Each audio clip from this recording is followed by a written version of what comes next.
Assalamualaikum warahmatullahi wabarakatuh. Hamdan wa syukran lillah, salatan wa salaman ala rasulillah, amma ba'du.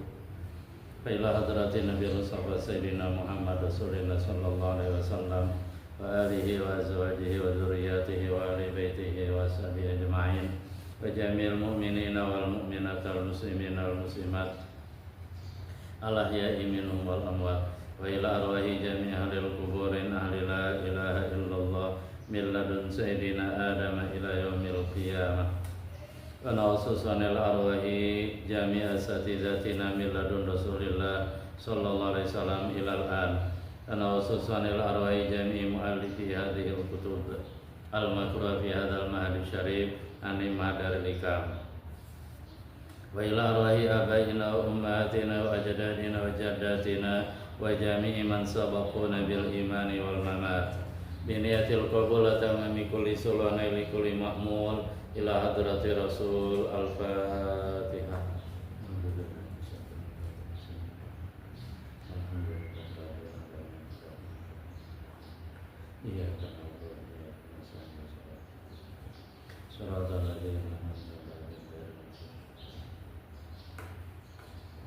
Pada kesempatan yang mulia ini kembali insyaallah kita akan kaji syarah hikam, yaitu hikmah yang ke-7. Bismillahirrahmanirrahim. Qala al-mu'allif rahimallahu ta'ala wa adaman nafa'a bihi wa bi ulumi fid dharaini amin. La yushakkikannaka fil wa'di adamu ku'il mau'udi wa in ta'ayyana zamanu li alla yakuna dhalika qadhan fi basiratik wa insyaallah pada hari ini, kesempatan kali ini kita akan baca hikmah yang ke-7. Sebelumnya kita baca hikmah yang ke-6, yaitu la yakun ta'akhuru amadil ata ila akhiriha, di mana hikmah yang ke-6 kemarin kita bagi menjadi dua, part 1 and part 2, bagian pertama dan bagian kedua, sehingga sekarang insyaallah kita masuk pada hikmah yang ke-7. La yushakikannaka fil wa'di adamu ku'il mau'udi, ketiadaan terjadinya sesuatu yang telah dijanjikan oleh Allah walaupun waktunya telah ditentukan, tetapi pada kenyataannya tidak terjadi. Nah, itu jangan sampai membuat kamu ragu ada janji Allah. Tetap harus yakin janji Allah. Allah tidak akan ingkar janji. Jadi jangan kita komplain ke Allahnya, jangan kita kritik Allahnya, tapi yang kita kritik, kita koreksi adalah diri kita. Allah pasti menepati janji. Kenapa jangan sampai ragu? Karena kalau sampai ragu terhadap janji Allah hanya karena yang Allah janjikan, walaupun sudah ditetapkan hari haknya, ternyata pada harinya nggak terjadi, itu jangan sampai ragu sama janji Allah. Li'alla yakuna dalika, agar jangan sampai keraguan tadi itu menjadi qadhan, cacat fi basiratika, pada mata hatimu. Kalau kamu ragu nanti kepada janji Allah, ragu kepada Allah, sehingga mata hatimu terhadap Allah jadi cacat, gitu ya. Wa ikhmadan linuri sariratika, dan memadamkan cahaya sariroh kamu. Sariroh di sini bukan tempat tidur, bukan. Kalau dulu kita belajar sariroh tempat tidur, singgasana, ya. Sariroh di sini artinya hati sanubari. Artinya kalau sampai kamu ragu terhadap Allah dan janji Allah, itu akan menjadikan cacat dalam basirah, pandangan mata hatimu, bahkan nur sariroh kamu, cahaya yang ada di atas sanubari bisa menjadi padam, ya. Mudah-mudahan Allah Subhanahu wa taala selalu menjaga keyakinan kita dan kita selalu yakin terhadap janji Allah. Mudah-mudahan Allah jauhkan hati kita dari keraguan-keraguan terhadap janjinya, dan kita terus istighfar sama Allah, karena bisa jadi pada suatu saat dalam hal tertentu bisa jadi tanpa kita sadari masuk keraguan tadi. Hadil hikmatu ammu mimma qablaha. Hikmah ini, hikmah yang ketujuh, a'ammu itu lebih luas lebih mencakup, lebih umum mimma qablaha daripada hikmah yang sebelumnya, yaitu hikmah yang ke-6. Fa innal mau'uda bihi fi tilka khususul ijabah. Karena sesungguhnya yang dijanjikan, sesuatu yang dijanjikan dengannya fi tilka pada itu, pada hikmah yang ke-6, khususul ijabah, khusus masalah Allah mengabulkan doa. Artinya pada hikmah yang ke-6 janji Allah di sana tuh khusus, yaitu Allah berjanji pasti Allah kabulkan doa. Nanti pada hikmah yang ke-7 kita bicara lagi tentang janji Allah. Cuman di sini lebih umum janji Allahnya. Wa fi hadhihi am, sementara pada hikmah yang ke-7 ini lebih umum. Artinya tetap kita bicara janji Allah, cuman dia lebih umum. Lebih umum gimana maksudnya? Kita lanjut. Li'anau yashmulu ma idza kana al-wa'du min Allah bi ilhamin rahmaniyyin bi an alhamaka annahu yasulu laka fil waqtil fulani fathun aw yasulu fi hadzal am kadza kama yaqulu li ba'dil awliya fa yukhbiru bidzalika thumma la yahsulu. Liano karena janji Allah yang kita bicarakan dalam hikmah yang ke-7 ini, ya semulu itu mencakup ma idza kana al-wa'du min Allah bi ilhamin rahmaniyyin. Apabila janji di sini itu asalnya dari janji dari Allah tetap. Cuman bi ilhamin rahmaniyyin, dengan ilham yang sifatnya dari Allah. Bisa juga ilhamnya dari malaikat gitu ya. Kita bicara ilham dari Allah dan dari malaikat. Bukan ilham dari setan, apalagi nafsu, enggak ya. Jadi di sini janji Allah berupa ilhamnya rahmani, ilham yang berasal dari Allah, atau ilham yang dibisikkan oleh malaikat. Dan itu terjadi pada hati. Ilham tadi memang ada baik kepada Nabi dan Rasul, juga kepada para aulia, pada para kekasih Allah. Bi an alhamaka, yaitu Allah mengilhamkan kepada kamu. Ilham itu al-ilham bisur'ah, beritahu dengan cepat, set aja, tahu-tahu ada di hati ya. Anau yasulu laka fil waqtil fulani fatsun. Allah mengilhamkan pada diri kamu bahwasanya pada waktu al-fulan, waktu ini, waktu ano atau waktu ano akan tercapai bagi kamu fatah. Artinya kamu akan memperoleh fathun. Fatun di sini terbukanya sesuatu. Seperti misalkan Allah Subhanahu wa taala memberikan futuh, ilmu laduni pada seseorang. Termasuk fatah di sini ketika Allah Subhanahu wa taala membukakan satu kemakmuran, satu ilmunya, satu karunia-Nya dan seterusnya. Awyasulu fi hadzal am kadza, atau pada tahun ini akan tercapai kada seperti ini. Jadi ada wali yang sampai pada maqam Allah kasih ilham. Contohnya misalkan, oh nanti tahun ini akan terjadi di sini kebanjiran. Tahun ini akan terjadi misalkan panen melimpah ruah. Dan dulu saya lupa tahun berapa ya. Waktu itu saya sempat dibajak sama bapak ya, ke daerah Sangiang apa Kota Bumi. Di sana dikenal Wali Musa ya. Dan memang jarang keluar. Tetapi masyhur Wali Musa ini, dia ketika memberitakan kepada masyarakat bahwa katakanlah tahun ini, tahun depan dan seterusnya itu terjadi kebanjiran, dan kenyataannya benar terjadi. Atau ketika dia beritakan bahwa tahun ini paceklik, benar terjadi. Atau tahun ini terjadi pembunuhan, benar terjadi. Sehingga dikenal waktu itu Wali Musa namanya ya. Dan itu terjadi pada sebagian wali. Makanya di sini bilang kama yaqal ibadil auliya. Sebagaimana hal itu, ilham yang seperti tadi itu terjadi pada sebagian wali. Wa yukhbiru bidzalika, lalu wali tadi memberitahukan hal itu, fatah tadi ya. Tsumma la yasulu, kemudian tidak terjadi sesuatu yang dijanjikan tadi, sesuatu yang diilhamkan. Artinya ada juga model gini, wali dapat ilham bahwa katakanlah tahun ini di sini akan terjadi kemakmuran, akan terjadi suatu.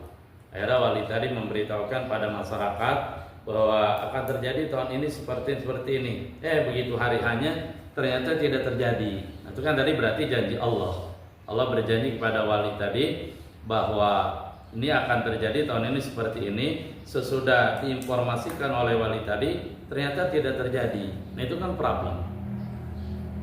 problemnya ya apa yang harus kita lakukan terhadap janji Allah tadi, kemudian informasi yang diberikan oleh wali tadi.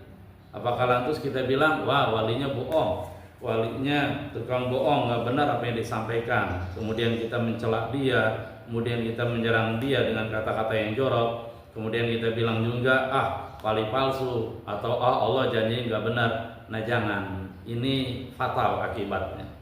Tetapi arahan dari musannif adalah tetap kita percaya dengan janji Allah.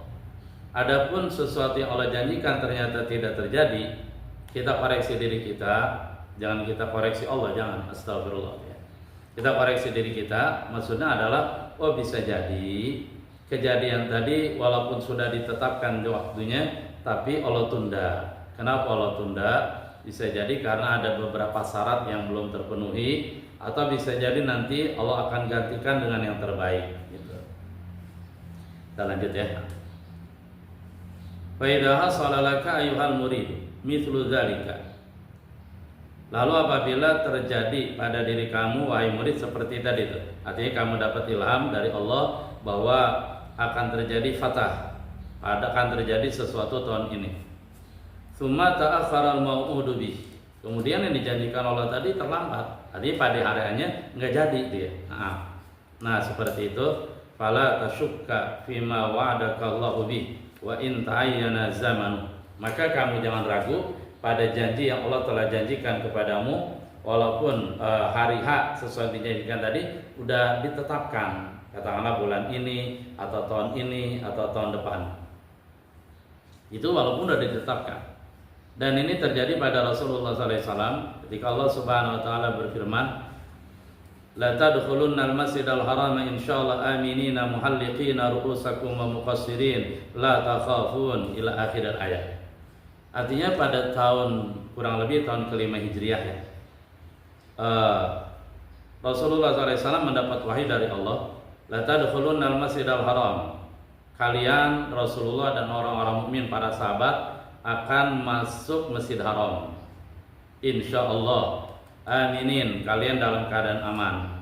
Muhalliqina ru'usakum, bahkan kalian bisa tawaf di masjid, kemudian sa'i, lalu kemudian mencukur rambut atau tahallul. Wa muqassirin, atau memendekkan rambut. Kan syaratnya dalam fikih itu ketika selesai sa'i, artinya untuk tahallul pilihannya bisa dua, bisa menggunting 3 helai rambut, yang menggunting, mencabut dan seterusnya. Tapi yang lebih utama botak tilas. La takhafun, kamu tidak takut. Ila akhiril ayat. Maka berangkatlah Rasulullah SAW dengan para sahabat pada tahun ke-6 Hijriah. Tujuannya adalah untuk masuk kota Mekah, masuk Masjid Haram, tawaf, sa'i dan umroh, gitu ya. Tetapi apa yang terjadi? Begitu Nabi sampai di tempat namanya Hudaybiyah, ternyata orang-orang Mekah, kafir Quraisy ketika itu melarang Rasulullah SAW untuk masuk ke Mekah. Jadi Nabi nggak bisa masuk ke Mekah. Berarti kan kalau ilhamnya tadi la tadkhulunnal masjidal haram insyaallah aminin, kan masuk tuh gitu ya. Ternyata begitu Nabi sampai di Hudaybiyah dilarang oleh orang kafir Quraisy, nggak boleh tawaf, nggak boleh masuk Mekah, nggak boleh sa'i, nggak boleh lanjutkan umroh. Sehingga Nabi tertahan di Hudaybiyah. Singkat cerita, pokoknya Nabi nggak boleh masuk ke kota Mekah, Masjid Haram, Ka'bah, tawaf, sa'i. Akhirnya Nabi melakukan tahallul ya di sana, di Hudaybiyah. Total Nabi nggak bisa masuk pada tahun berapa? 6 gitu ya. Dan ini artinya sesuatu yang Allah sudah janjikan ternyata tidak terjadi. Dan Nabi memberitakan berita tadi itu bahwa kita akan masuk Masjid Haram, para sahabat udah girang semuanya. Tetapi ternyata pada hari hanya tidak terjadi. Nah, ini jangan buru-buru menyalahkan Allah. Gimana sih janji Allah? Astagfirullahaladzim lah gitu ya. Ternyata di balik peristiwa itu ada peristiwa yang lebih besar yang Allah inginkan dan Allah curahkan sebagai kasih sayang kepada Rasulullah dan para sahabat. Peristiwa besar apa? ternyata dengan peristiwa tadi terjadi perjanjian Hudaybiyah. Kita nggak bahas tentang isi-isi perjanjian Hudaybiyah. Yang pasti kesimpulannya adalah sudah terjadi perjanjian Hudaybiyah, ya Nabi pulang lagi ke Madinah. Lalu salah satu isi dari perjanjian Hudaybiyah adalah bahwa umat Islam tidak boleh memerangi kafir Quraisy. Kafir-kafir Quraisy tidak boleh memerangi Nabi dan para sahabat. Kemudian juga Nabi para sahabat tidak boleh membantu orang lain yang memerangi kafir Quraisy. Kafir Quraisy juga tidak boleh membantu seandainya ada kabilah orang lain memerangi Nabi dan para sahabat. Wow, ditandatangani itu perjanjian Hudaybiyah. Lalu apa yang terjadi? Ternyata sesudah itu orang-orang kafir Quraisy membantu satu kabilah yang memerangi Nabi dan para sahabat. Artinya apa? Mereka melanggar perjanjian Hudaybiyah. Dan di sana kesempatan Rasulullah SAW terbuka, sehingga alhamdulillah dengan izin Allah pada tahun 8 Hijriah Rasul bersama para sahabat dan pasukan Islam mereka bergerak full ke kota Mekah dan akhirnya mereka menaklukkan kota Mekah. Itulah yang disebut Fathu Mekah, penaklukan kota Mekah. Dari sini kita lihat hikmahnya gitu ya. Ya mudah-mudahan kita bisa memahami hikmah-hikmah dari seluruh apa yang terjadi. Amin ya rabbal alamin. Walaupun yang paling gede itu hikmah apa? Hikmah seseorang yang namanya hikmah. Kalau orang gede tinggi gitu ya. Itu nggak tahu hikmahnya dari mana itu. Kalau hikmah anak orang tadi. Wabil aula lebih utama apalagi di dalam yata'ayyan apabila zamanul mau'udi bih, zaman waktu sesuatu yang dijanjikan belum tertentu gitu. Kenapa kita nggak boleh ragu? Li alla yakuna dzalika syakku qadhan, agar jangan sampai keraguan terhadap janji Allah menjadi qadhan, naqsan, menjadi aib, cacat yang mengurangi fi basiratika pada pandangan hati kamu tentang Allah. Wa ikhmadan, dan juga jangan sampai keraguan tadi bisa memadamkan ai itfa'an linuri sariratik, memadamkan cahaya hati sanubarimu. Allati hiya, yang dia sarira di sini diartikan ainul qalbi, mata hati gitu ya. Kemarin kita sudah bilang bahwa dalam diri kita ada dua mata, apa ada tiga? Dua mata ada ya. Kalau mau tambah tiga nggak apa-apa, satu lagi nanti.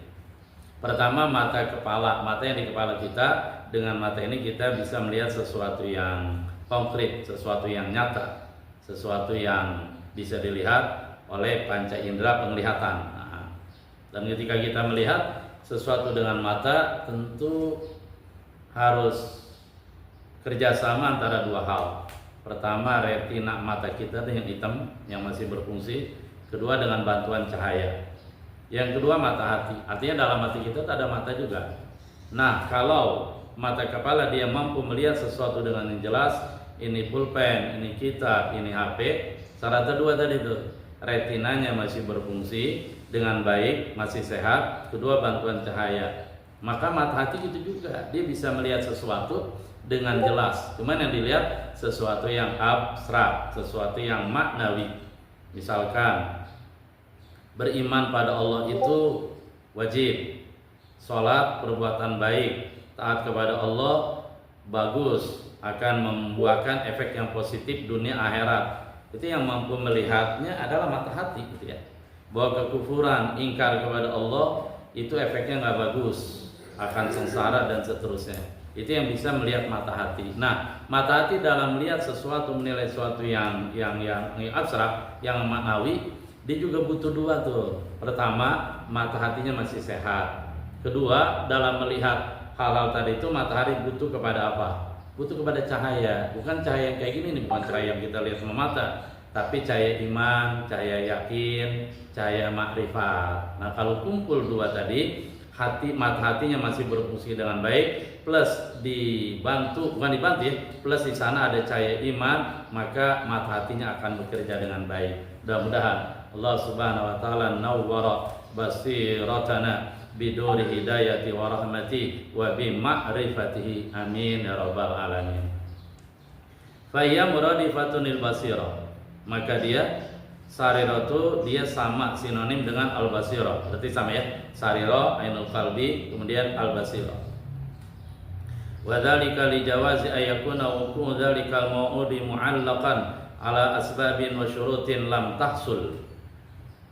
Wadzalika, dan itu kenapa tidak terjadi padahal sudah dijanjikan oleh Allah, bahkan sudah ditetapkan hari hanya, li jawazi, karena bisa jadi ayakuna wuqu' dzalikal mau'ud, bahwa ada terjadinya sesuatu yang dijanjikan tadi, dia mu'allaqan, dikaitkan. Jadi ada kaitannya, ada syarat-syarat yang lain. Jadi terkait ala asbabin wa syurutin, atas sebab-sebab, sarana-sarana, wa syurutin, dan syarat-syarat, lam tahsul, yang sebab dan syarat tadi bisa jadi tidak terpenuhi secara lengkap.